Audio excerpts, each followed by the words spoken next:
Bien, mis hermanos, pues este video es simplemente para que en esta plataforma también quede lo que terminé publicando en Facebook recientemente, que fue un video en donde el Papa Francisco pide perdón por lo acontecido con aquella señora que lo jaloneó y todo esto, que a raíz de ello yo había grabado un video. Si alguien no lo ha visto ese video, tanto el video de las disculpas como el video que yo saqué haciendo una reflexión sobre lo acontecido, se los dejo en la descripción. Pero si me permite, no me gustaría que este video solamente fuera de estos videos breves que a veces hago para recomendar algún video, documental, etcétera, y nada más vayan a la descripción y listo, sino que me gustaría hacer 3 reflexiones a partir de este perdón que el Papa ha emitido públicamente. La primera reflexión pues es obvia, es aprender de la humildad del Papa, que aunque como en el primer video lo mencioné, las razones del sentido común inclusive lo justificarían hasta cierto punto de cómo él terminó reaccionando. Él sabe que la expectativa de un católico, porque antes de ser papa es católico, no se puede reducir a un comportamiento de ley natural o de lo básico del sentido común. Y atendiendo a esto, el Papa tiene la humildad de pedir perdón. Pero una humildad que nos viene bien, porque sobre todo en el ambiente al interior de la iglesia, de este tipo de católicos que sistemáticamente están friéguelo,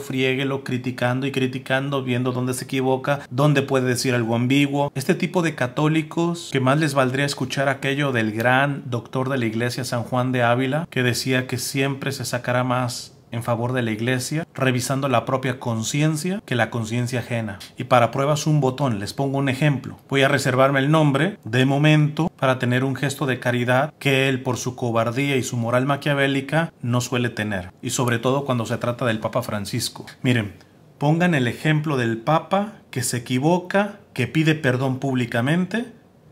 Luego pongan a este tipo que ya no es que se la pase criticando al Papa, sino que ha caído inclusive en calumnias. Por ejemplo, graba un video en donde dice que el Papa afirmó que María no es corredentora, lo cual es una absoluta mentira. El Papa dijo que María no se presentó como corredentora. En ningún momento dice que María no es corredentora. Después saca otro video y en donde reconoce que el Papa no dijo que María no es corredentora, pero como si lo diera a entender. El punto está que aun cuando está reconociendo, ¿se creen que pidió disculpas? No. Esta primera reflexión es que ustedes como católicos entiendan que con actos concretos el Papa da más ejemplo que muchos de sus críticos. Es más, la porquería de este tipo es peor. Sube el video de lo acontecido donde la señora lo jala y todo esto. Pones en el título una carita enojada. Seguramente bien enojado por el comportamiento del Papa. Pero debería de haber puesto también una carita feliz o una carita con el signo de dólares. Porque el muy maquiavélico está monetizando ese video. Un hombre que está ganando dinero, no solamente criticando sistemáticamente al Papa, sino calumniando, y cuando la calumnia lo evidencia, con 0 gramos de humildad para pedir perdón, como el Papa sí lo ha hecho. Además que hasta el momento no ha grabado nada difundiendo el perdón del Papa. Y que este tipo me presuma de defensor de la fe católica es totalmente risible. Una vez me llegó un poquito del testimonio de él, que su pasado no es muy limpio que digamos, y que gracias a Dios ha hecho un proceso de conversión, razón por la cual uno no tendría que estar metiendo el dedo en la llaga en su pasado. Pero es que esto pasa con frecuencia en la iglesia, hermanos. Damos nuestro testimonio de conversión y todo siempre conjugando en pasado. Yo era esto, yo era el otro, yo era el otro, yo era. Yo creo que esos testimonios ayudan. El testimonio de él me parece que ayuda en muchos sentidos. Pero cuando ves que la evangelización, entre comillas, porque yo personalmente eso no le puedo llamar evangelización, se encarga de sistemáticamente, aquí es el problema, sistemáticamente estar sobre una persona, que en este caso es el Papa, viendo a ver si se le sale un moco para sacar un video. Te dan ganas como para decirle, oye, ¿y qué tal si haces un video de tus pecados actuales? De los que todavía no superas. Un discípulo de Charles de Foucault, del beato Charles de Foucault, decía, Carlos Carreto, decía en tiempos del Concilio Vaticano que ojalá, sin quitar la confesión como la tenemos actualmente, la iglesia proponga tener las confesiones como en los primeros siglos. Saben que algunas comunidades de las iglesias primitivas, la confesión era pública, enfrente de la iglesia. Porque decía Carlos Carreto que posiblemente eso sería un golpe más fuerte a nuestro propio pecado individual, una motivación a la humildad, pero dudo que este tipo y que otros nos revelen lo más puerco, lo más cerdo, lo más pecaminoso que hoy en día cometen. O digo, a menos de que estén ya tan cínicos que estén en el lugar del fariseo, de la parábola del fariseo y del publicano, que ya ni siquiera crean que pecan, o que sus pecados no son tan graves como los de los otros, tipos que nuestro Señor les volvería a decir como a los fariseos: ustedes cuelan el mosquito y se tragan el camello. Este tipo ve la paja en el ojo del Papa, pero ya no ve la bigota que tiene. Porque con calumnias comprobadas que ha hecho recientemente el Papa, no ha tenido la humildad que el Papa ha tenido después de lo acontecido. Una humildad que el Papa lo lleva a pedir perdón y que este tipo nada más lo lleva a seguir criticando sistemáticamente al Papa, monetizando con esas críticas y nunca pidiendo un perdón explícito. Quien lo tendría que pedir no solamente por esta calumnia, él se ha burlado del Papa. De todo tengo estas pruebas, De aquel video que les dije de los conservadores, estos hipócritas, si alguien no lo ha visto se los dejo en la descripción, él va metido ahí y le tengo bastante repertorio. Evidentemente nada más de lo público, porque muchos de estos conservadores, en su supuesto celo defensor por la iglesia, han cometido el grave pecado de sacar del foro privado pecados ajenos. Que sabemos que eso no se puede hacer. Digo, salvo que sea un crimen, por mucho que esté en el secreto, eso se tiene que sacar, pero no en un videíto, con la policía. Váyanse enterando que todos estos críticos sistemáticos del Papa, hoy más que nunca, con esto que acaba de decir el Papa de pedir perdón, quedan las cosas claras. ¿En dónde estará más el querer de Dios? ¿En alguien que se equivoca y que públicamente lo reconoce y pide perdón? ¿O en el que se equivoca, nunca pide perdón y más aún cínicamente se enfoca en escudriñar pecados, errores y defectos ajenos? Y de forma sistemática y comerciando con ello. Demos gracias por el Papa Francisco. Y si verdaderamente eres católico, vete desuscribiendo de canales de este tipo de católico defensor de la fe. Sé que con mi invitación de esto de suscribirse van a pegar el grito en el cielo, porque les digo, tengo pruebas que están nada más atrás del dinero y que por caridad, aun cuando es material público, hasta el momento les he estado teniendo paciencia. No sé si cuando suba el último video que tenga que subir, se me termine y realmente revele todo lo que tenga que revelar a estos dinereros y maquiavélicos que presumen de ortodoxia y de defensa de la fe. La segunda reflexión es: creo que ante este perdón que ha pedido el Papa es una buena motivación para conocernos a nosotros mismos, para entender que el Papa también está en ese proceso que nunca se termina. Santa Catalina de Siena, si no mal recuerdo, era de las que decía que una de las mayores gracias que nosotros le tendríamos que pedir todos los días en la oración a nuestro Señor es: permíteme conocerme a mí mismo. Y es más, un poquito haciéndole enlace con la primera reflexión que acabo de hacer, muchos de estos críticos sistemáticos del Papa citan tanto a Santa Catalina de Siena, que porque corrigió al Papa de su época y todo eso, y cierto, es cierto. Pero ¿qué opinaba Santa Catalina de Siena de sí mismo? ¿Que era el baluarte de la verdad? Precisamente porque ella todos los días le pedía al Señor la gracia de conocerse a sí misma, lo llega a declarar. Ella se define como nada con pecado encima. Catalina, ¿quién eres? Soy nada con pecado encima. Todavía si los que estuvieran corrigiendo al Papa como este tipo de gente los vieras coherentes, imitando a Santa Catalina no solamente en la corrección al Papa, sino también en su santidad y cómo la vivió Santa Catalina de Siena, bueno, pues ahí la pasamos. Pero no, te digo, son unos soberbios y orgullosos que justifican su moral maquiavélica para ganar dinero con la evangelización a través de formas riesgosas que llevan a pecado a otros y ni siquiera tienen la humildad de pedir perdón cuando se equivocan. Pero bueno, regreso.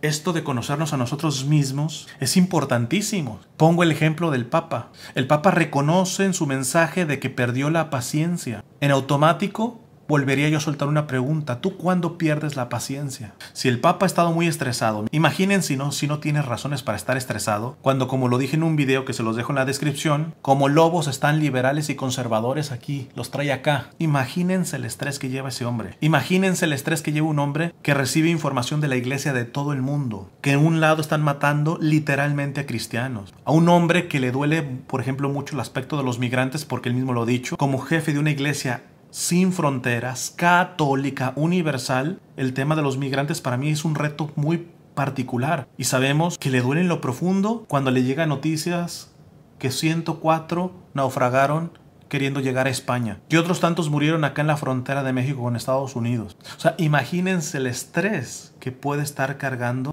el Papa Francisco. Digo, Estoy haciendo hipótesis, ¿va? Soy el Papa Francisco, estoy demasiado estresado. Aún así me toca ahora saludar a la gente. Precisamente porque me conozco, yo le digo a mis guardias, por favor, ayúdenme a que no se me venga encima la gente. ¿Es la única vez que han jalado al Papa? No, no es la única vez. Pero en otras ocasiones no ha reaccionado así. Es que es fácil rebanarlo, sin asumir los contextos que está viviendo ese hombre. Oremos por el Papa Francisco, que es el primero que no se cansa de decirle a todo mundo, rece por mí, rece por mí. Yo después de esto entiendo cada vez más al Papa Francisco de por qué a todo mundo, hasta presidentes que ni siquiera creyentes son, les pide que recen por él. Yo veo un hombre que está siendo consciente de su propia fragilidad y que sabe que ni siquiera siendo consciente de su fragilidad muchas veces le alcanza para no meter la pata, que pide la intercesión de los demás, y más ahora porque sabe el peso que lleva sobre sus espaldas.